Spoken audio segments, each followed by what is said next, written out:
안녕하세요. 또 벌써 밤이 왔네요. 요즘 너무 무리도 안 했는데 여기가 좀 뭐 낫더라고요. 그래서 죄송하게 생각하고요. 오늘 또 이렇게 시간이 좀 12시가 다 돼 가는데 간단하게 지난번 약속을 지키기 위해서 왔습니다. 오늘 지난번에 약속한 게 뭐냐면 네 번째 순서 4차 산업혁명 시대에 소득을 올리는 방법에 대해서 제가 올려드린다고 했거든요. 그래서 이거를 지금 가지고 간단하게 좀 올려드리려고 왔습니다. 약속도 지키고요. 자, 오늘은 4차 산업혁명 시대에 농가 소득을 올리는 방법, 농가시제 143강으로 올려드리도록 하겠습니다. 유튜브에서 농가시를 검색하시면은 농식품 관련 동영상이 143개 나오겠네요. 이제 무료로 시청할 수 있으니까요. 오셔가지고 좀 유익한 시간을 보내셨으면 합니다. 그리고 조금이라도 유익하셨다면 구독, 좋아요 버튼 눌러주시면 재능 기부하는데 큰 힘이 되겠습니다. 자세한 사항은 저의 전화 010-9466-9287로 문의를 하시면은요, 바로바로 제가 또 전화상으로라도 답변을 올려드리고 있습니다. 자, 그러면 오늘 함께 우리가 막연하게만 생각했던 그런 4차 산업혁명 그런 시대에 우리가 어떻게 하면 좀 더 현명하게 살아갈 것인가에 대해서 함께 생각해보는 시간이라고 할까요? 그런 시간을 가져보도록 하겠습니다. 자, 한번 들어가 보도록 할게요. PPT를 중심으로 하는 게 좀 효과적이더라고요. 자, 스마트 농업이라는 말이 있습니다. 이 스마트 농업이 뭐냐면요, 그 4차 산업혁명과 어떤 접목이 되어가지고 농업 분야가 들어왔다 해서 스마트 농업이라고 하거든요. 그래서 이제 여기 그 스마트 농업의 특징은 그 IoT라고 있잖아요. 인터넷 오브 싱, IoT, 사물 인터넷. 그래서 사물 인터넷으로 이렇게 자동으로 정보 수집이 이루어져야 됩니다. 이게 4차 산업혁명 농업 분야에 들어오려면은. 그래서 생산과 유통과 소비 부문까지 요즘은 이제 그런 것들이 연계되어지고 있거든요. 그래서 그런 경영 성과라든지 관리가 어떤 자동으로 이루어져야 된다는 그런 사회. 이게 바로 스마트 농업이라고 하거든요. 그래서 사물 인터넷으로 수집된 정형, 비정형 데이터를 딥러닝, 인공지능, 시멘틱 웹 기술로 분석을 하고, 전문 용어 튀어나오네요. 죄송합니다. 분석된 결과를 클라우드 시스템에 올려서, 크라우드는 이제 저장하는 장소를 말하거든요. 그런 올려진 정보를 자율주행 농기계라, 그 다음에 자동 로봇, 무인 드론 등에 쏘아줘가지고 그들이 움직일 수 있도록 하는 것이죠. 결국은 이제 자율주행 농기계라든지 자동 로봇도 어떤 프로그램에서 움직이는 거에 불과하거든요. 그래서 이러한 기술들이 뒷받침되고 있다는 것을 말씀드립니다. 아까도 말씀드렸듯이 사물 인터넷은요, 모든 것이 컴퓨터가 된다 해서 인터넷 오브 싱이라고 하잖아요. 여기 약자거든요. 예. 싱은 세상의 모든 사물을 말하고 이 오자 그 다음에 I자, 그래서 IoT라고 하거든요. 그래서 이렇게 쓸 때도 이 가운데는 조그마하게 씁니다. 이렇게 오자는. 그리고 또 이렇게 T, 이렇게 해서 IoT라고 하거든요. 사물 인터넷. 이러한 연결을 해주는 것은 RFID 칩이 발명되어서 이러한 혁명적인 일이 일어나게 되었다. RFID 칩은 죽어있는 사물을 이렇게 살아있는 컴퓨터로 만들어버리는 거거든요. 그래서 사물 인터넷을 통하여 정보를 수집하는 역할을 하는 게 바로 RFID 칩 덕분이다. 이렇게 수집된 정보들은 클라우드라는 가상 저장소에 저장을 하고요. 그렇게 모인 비정형 데이터를 어떤 빅데이터를 형성을 하고 거대한 데이터의 모임을 빅데이터라고 하거든요. 이런 것들이 AI 프로그램이 분석을 하게 된다. 그래서 우리에게 이제 모바일로 그러한 가치들을 보여주는 순서를 갖게 되는 것이죠. 그래서 가장 중요한 것은 정보를 수집하는 것은 바로 IoT, 사물 인터넷이다라는 것을 기억해 주시면 감사하겠습니다. 그래서 이제 우리 농촌에도 이제 스마트팜 하우스부터 이제 이런 것들이 진행이 되고 있습니다, 현재. 그래서 지금 스마트팜 하우스가 뭐 요즘은 우리 익산도 이제 3%에서 20%까지 올리기 위해서 지금 상당히 지금 많이 보급이 되고 있는데 국가적으로도 그러한 것들이 지금 많이 지금 진척이 되고 있는 판이죠. 그래서 200평 하우스 뭐 한동 같은 경우에 ICT 팜을 조성해서 야채를 한번 재배해 보면은 100평이나 200, 처음 오시는 분들은 100평 오시는 분들도 많이 있더라고요. 그래서 100평짜리 시범 사업이 보조 사업으로 진행이 되고 있습니다. 뭐 5대5도 있고요. 6대5도 있고, 아니 6대4도 있고, 그다음에 7대3. 이게 무슨 말이냐고요? 50 보조금 50, 자부담 50. 60대 40은 자부담 40, 보조금 60. 70대 30은 자부담 30, 보조금 70%를 지원해 준다는 뜻이 되겠습니다. 그리고 네덜란드는 80%를 ICT 하우스에서 생산된다고 그래요. 우리나라는 아까 익산 3%라고 했잖아요. 국가적으로 진행이 된다 해도 몇 년 뒤에는 이제 20%까지 올린다고 하는데 상당히 네덜란드가 우리보다는 앞서가는 것 같습니다. 네, 이런 것들을 하는 이유는요, 생산성이 증가하고 노동력이 절감이 되고 고령화 때문에 지금 노인들이 일을 자꾸 못해 가는데 이런 기계들이 대신해준다. 생산비가 저하되고요. 그 다음에 인건비, 요즘 최저임금 올라가지고 문제인데 이런 인건비도 절감이 된다고 합니다.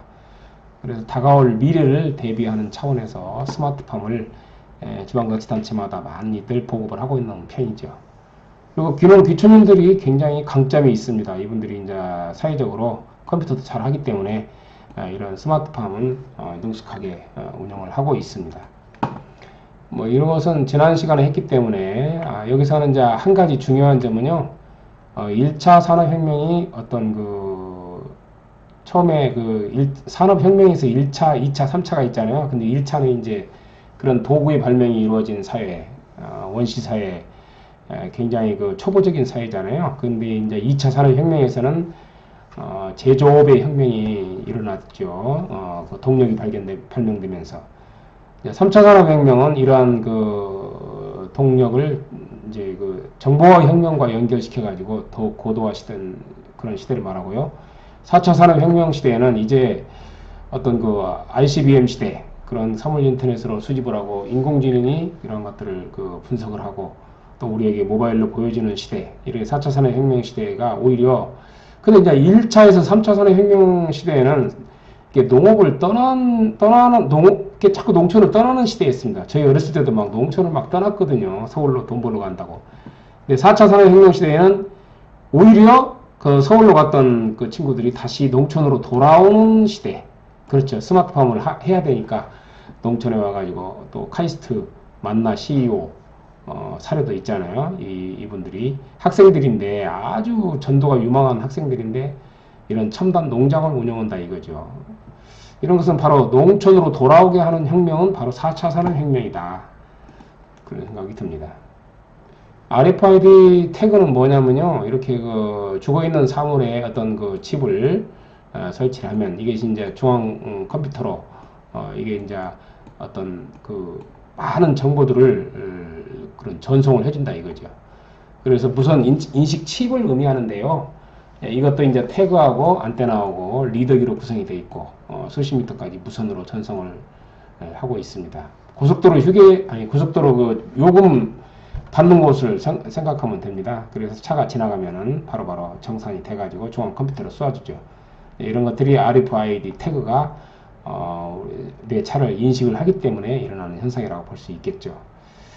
자, 다음으로 한번 넘어갈게요. 이런 것은 지난 시간에도 했으니까요. 중복된 것은 피하고, RFID 지갑도 지금 발명이 되고 있습니다. 여기 지갑에 이제 그런 태그를 설치를 하면은 이런 것들이 떨어졌을 때 내 스마트폰에 연락이 온다 이거죠. 지갑 떨어뜨리고 갔으니 이렇게 경고음을 울려가지고 지갑을 다시 찾게끔 해주는 역할을 하는 게 바로 RFID 지갑이라고 볼 수 있겠죠.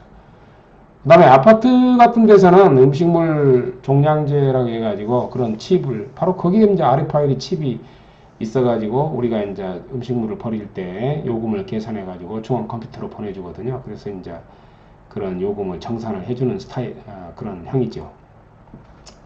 자, 빅데이터는요, 이게 거대한 비정형 데이터, 비정형 데이터는 아까 이제 우리가 알고 있는 텍스트라든지 숫자를 의미하는 건 아니고요. 텍스트도 물론 포함이 되지만은 그런 정형화된 숫자 같은 것은 아니고, 뭐 그림이라든지 동영상, 그다음에 SNS의 어떤 흔적들을 모아가지고 사람이 도저히 예측할 수 없는 것을 예측하게 해주고, 막 그런 거죠. 취향도 알아내고, 또 맞춤형 구매 정보도 제공을 하고, 뭐 이런 것들이 바로 빅데이터를 형성을 합니다. 그러면 거대한 그런 비정형, 정형화되어 있지 않은 데이터들을 모아가지고 인간의 어떤 앞날을 예측하는 거죠.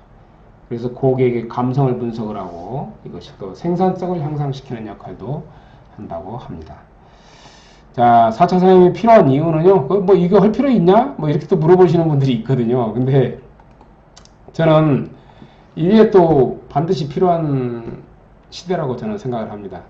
우리가 마치 그 초창기 원시 그런 사회에서 우리가 이제 그 전기기관을 발명을 해가지고 동력의 혁명이 일어났잖아요. 그래서 이제 제조업의 혁명이 일어나고 막 그랬는데, 그러면 옛날에 뭐 이런 일이 재밌는 이야기 하나 할까요? 옛날에는 전부 다 그 마차였다고 그래요. 마차가 나무로 또 가볍게, 우리가 이제 어렸을 때도 그 마차 바퀴가 나무로 돼 있는 시대가 있었습니다. 그래서 딸그락하고 이제 그 소가 끌고 가면, 말이나 소가 끌고 가면은 굉장히 시끄러웠거든요. 근데 타이어를 배냈는데 나중에. 근데 그렇듯이 그 당시 기차는 미국에서 일어난 일인데, 나무였다 이거죠. 전부 다 나무. 그 나무라는 고정관념이 딱 있어가지고, 그거를 그 케네디가 이제 그 강철왕 케네디잖아요. 그 쇠로 만들기 시작한 거예요. 근데 사람들이 전부 다 이제, 저기 뭐라 했죠. 쓸데없는 짓 한다고. 이렇게 무거운 쇠로 어떻게 그걸 만드냐. 나무로 익숙해져 있기 때문에 이제 그런 현상이 벌어졌는데, 그러나 이제 강철 왕 케네디가 기차를 쇠로 만들면서 전부 다 거기다가 주문한 거예요. 이제 너도나도. 그래서 완전히 뭐 독점을 해가지고 큰 돈을 벌었잖아요. 그 쇠로 바꾸기 때문에 어떤 발상의 전환을 한 거죠. 나무에서 쇠로. 그게 바로 이제 우리가 생각하는 제조업의 혁명, 뭐 이런 것들이 이제 이 생산성을 아주 굉장히 그 올린 케이스라고 봐야 되겠죠. 그리고 제조업의 혁명이 일어나면서 또 그것을 자동화하고 또 그것을 컴퓨터까지 발명돼 버린 게 이제 제3혁명이잖아요. 이것이 이제 어떤 고도화하고 제조업을 더욱더 이제 사람이 손이 점점 덜 가기 시작한 거죠. 그래서 여기서 보면은 그 우리 4차 산업혁명이 필요한 이유도요. 이런 것 때문에 그래요. 우리가 이제 식량 생산된 것들을 겁나게 많이 버린다고 그래요. 30 내지 50%가 어떤 썩어서 버리고 또 과잉 생산돼서 버리고, 올해도 뭐 양파가 과잉 생산돼 가지고 막 그 갈아 엎어버리고 막 그랬잖아요. 가격을 조정하기 위해서. 이런 것들이 많이 버려진다 이거죠. 또 물 생산량의 20%만 식물이 사용하고 나머지는 다 어디로 흘러가 버리고, 또 과도한 농약 사용이 문제가 되고 있고요. 과도한 비료 사용, 이런 것이 땅을 황폐화시키고 있습니다. 그래서 이렇게 인간이 어쩔 수 없는 분야를 어떤 그 정확한 제어를 통해서 한번 해결해 보자 하는 것이 바로 4차 산업혁명의 역할이 아닌가 싶습니다. 그럼으로써 이제 우리가 어떤 그 생산 요소가 농촌으로 돌아오고 있다. 그래서 이제 농촌이 뭐 집값이라든지 땅값이 많이 오르고 있는데, 이러한 것들은 자본이나 인력, 기술이 농촌으로 돌아오기 때문이 아닌가 싶습니다. 그리고 아까도 말했듯이 4차 산업혁명 시대는 이제 농업의 혁명이라고 할 정도로 그 농업을 떠난 것들이 다 농업으로 돌아오는 역할을 한다. 참 묘한 거죠.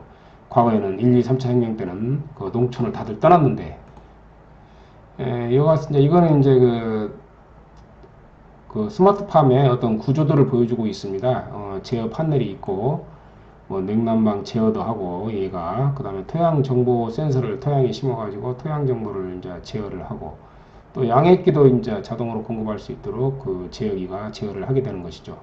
물론 이제 온도라든지 습도 이런 건 언제든지 수집을 해가지고 컴퓨터로 나타내 주고요. 또 유동 팬도 돌려주고, 또 이렇게 온실 제어기를 돌려주기도 하고, CCTV도 돌려주고, 또 이제 위에 천창, 측창, 뭐 보온, 차광 커튼도 이렇게 모터를 그 자동으로 사람 손으로 안 오고, 이런 거 스마트폰으로 이제 조정을 하잖아요. 그래서 이제 원격지에서도, 심지어는 뭐 외국에서도 지금 스마트폰으로 열고 닫고 하는 것이죠. 이 하우스를. 그래서 비 오는 날도 이제 어디 농민들이 자유롭게 외출을 나가기 때문에 그런 농민들의 삶의 질도 높아지고 이제 그런 것이죠. 그리고 4차 산업이 필요한 이유는 기후 정보라든지 이런 거 환경 정보, 그다음에 생육 정보 이런 것들이 이제 끊임없이 그 컴퓨터가 수집을 하고 이런 것들을 측정하고 이제 수집하고 기록을 해가지고 어떤 자동화를 향한 제3세대 스마트팜을 만드는 어떤 그 기초적인 역할을 하고 있다고 저는 생각을 합니다. 그래서 3단계로 나눠서 2025년에는 이제 어느 정도 완전하지는 못하지만은 거의 그 자동화 안전한 그 완전함을 향해서 나가는 거죠. 인간의 손이 거의 필요 없는 그런 쪽으로 나가고 있고. 그래서 이제 우리가 이제 그런 센서들이 많이 지금 발전을 합니다. 제3세대 한국형 스마트팜 모델이 2020년이면 내년이네요. 내년부터, 이게 올해까지는 뭐 2세대까지는 막 그 데이터를 모으는 역할을 하는 게 이제 2세대거든요. 그래서 이제 2세대 스마트팜은 어떤 데이터를, 데이터 농업, 이런 걸 한마디로 말하면 데이터 농업.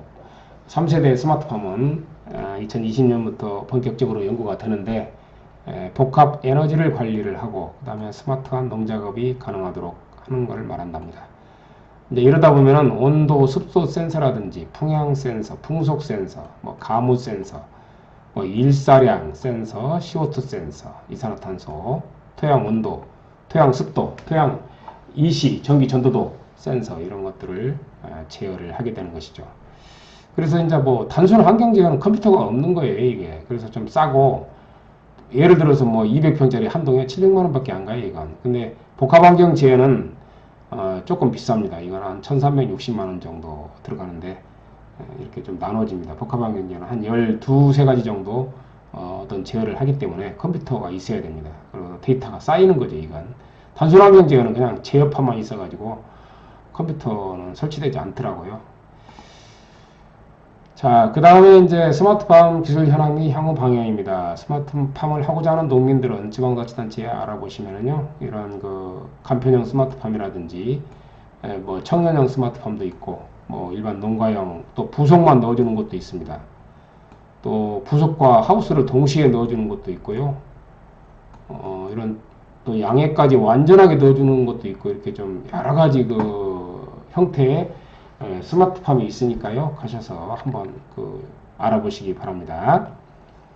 자, 그 다음에 장민홍과의 익산의 정병두 대표가 우리 익산에서는 뭐 초창기에 조금 화훼 시장의 붕괴로 어려웠었는데 다시 그 스마트팜을 통해서 토마토를 지금 그걸로 생산하고 있거든요.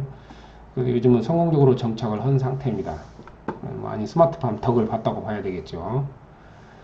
그리고 이제 이런 스마트팜이 이제 일상화되다 보니까 그 기존의 농민들을 좀 위협하는 경우가 있습니다. 왜냐하면 굉장히 그 생산성이 높고 노동비가 절감되고 아무래도 생산비가 절감되기 때문에 좀 값싸게 농산물이 나올 수가 있거든요. 근데 이제 기존 농법하고는 좀 차이가 나기 때문에 기존 방식에 하시는 농업인들에게 위험이 되지 않도록 어떤 작물의 집중도가 분산이 좀 이루어져야 된다는 생각을 갖고 있고요. 또 이분들에 대한 그런 대책도 마련하면서 단계적으로 진행을 해야 한다고 생각을 합니다. 그 다음에 농산물 소비 분야에도 이제 4차 산업혁명이 접목되고 있고요. 그 다음에 이제 특히 4차 산업혁명 시대에는 뭐 기능성 식품이 많이 좀 각광을 받을 거고, 또 유기농, 왜냐면 뭐 농약을 최소화하거나 안 주거나 하기 때문에 병충해가 뭐 굉장히 안 나옵니다. 그 작물의 최적 상태를 만들어주기 때문에 아마 그런 것 같아요. 그래서 친환경이 굉장히 4차 산업혁명하고 가깝습니다. 그러다 보니까 깐깐한 소비자들이 이제 증가하게 되고 여기에 맞춰지는 거죠. 4차 산업혁명 시대에는 이런 소비자들의 트렌드와 맞다 이런 생각을 갖고 있습니다. 자, 시설 원예 분야에서는 이제 로봇이 많이 발명이 되고 있어요. 파종 로봇이라든지 전목 로봇, 그다음에 농약 방제 로봇, 드론으로 많이 그런 걸 하고 있잖아요. 자동 환경 제어 시스템도 설치돼서 활용을 하고 있습니다.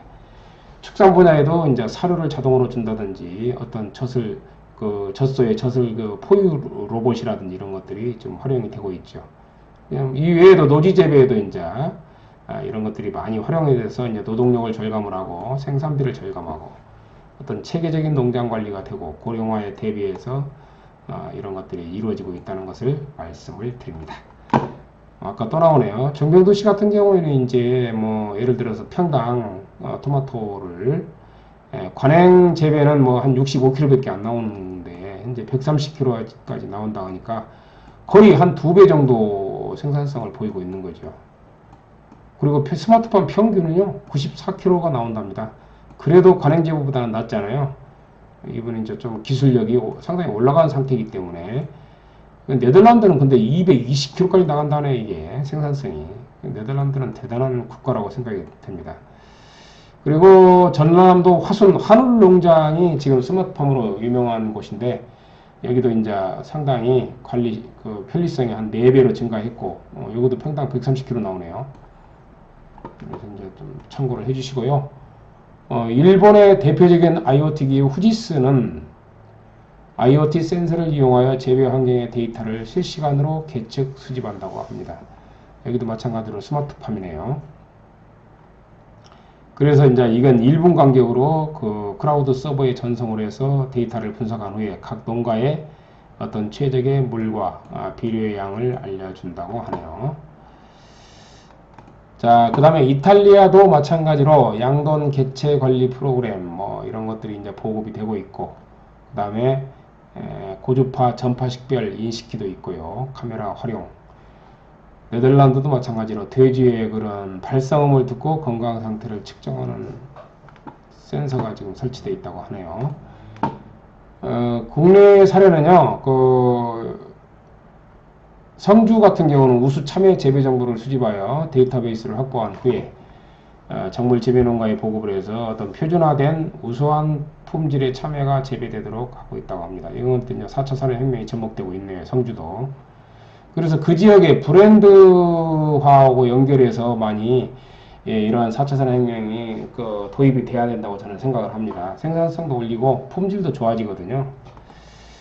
그 다음에 아마존 고는 이게 무인 점포를 운영하기 때문에 이제 이런 것들이 이제 상업하고 4차 산업혁명이 접목된 케이스입니다. 그래서 모든 게 이제 센서들이 어떤 그 손님들을 사실 응대를 하고 있는 것이죠. 그래서 이제 이런 것들이 일자리를 위협한다고 하는데 어쩔 수가 없는 거죠. 뭐 인공지능 시대. 그 다음에 맞춤형 재배 정보 유료화. 아까 근데 여기서 여기는 그냥 집어가는 뭔 말이냐면요. 그냥 사람이 없이 카운터에서 막 이렇게 뭐 바코드를 읽어가지고 계산하고 막 그랬잖아요. 근데 그냥 짚고 가면은 스마트폰으로 결제가 되는 겁니다. 자동으로. 그 다음에 자율주행 트랙터. 이제 이게 굉장히 중요한 말이 나오는데 맞춤형 재배 정보 유료화. 이제 데이터 작물별로 어떤 데이터베이스가 이제 완료가 되면은 이제 이런 것들을 작물별로 농가들에게 팔아먹는다 이거죠. 이런 프로그램을. 그래서 그런 프로그램을 설치해 놓으면은 이제 농업을 잘 모르는 사람들도 그런 농사를 지을 수 있는 시대가 오게 되는 거죠. 그래서 사람들이 아주 최고의 그런 농사 정보를 이제 돈 주고 사는 시대가 아마 올 걸로 생각이 됩니다. 우리가 마치 물을 사 먹듯이. 그 다음에 농업 속으로 들어온 정보통신 기술, 아까도 말씀드렸듯이 이런 온도라든지 습도, 그 다음에 이산화탄소 양액이라든지, 그 다음에 pH, 그 다음에 풍향, 풍속, 외부 감시, 측창, 천창, 토양 온도, 외기 온도를 측정해서 시기별로 데이터베이스화 해가는 거죠. 이런 것들이 쌓여가지고 그 같은 프로그램을 돌리면 똑같이 농사를 지을 수 있는 거죠. 균일한 품질이 나오기 때문에 상당히 농가에 유리하게 작용할 수가 있다고 합니다. 여기도 이제 영덕 한빛 농장도 생산성이 올라갔고 소득도 13에서 14% 올라갔다는 내용이죠.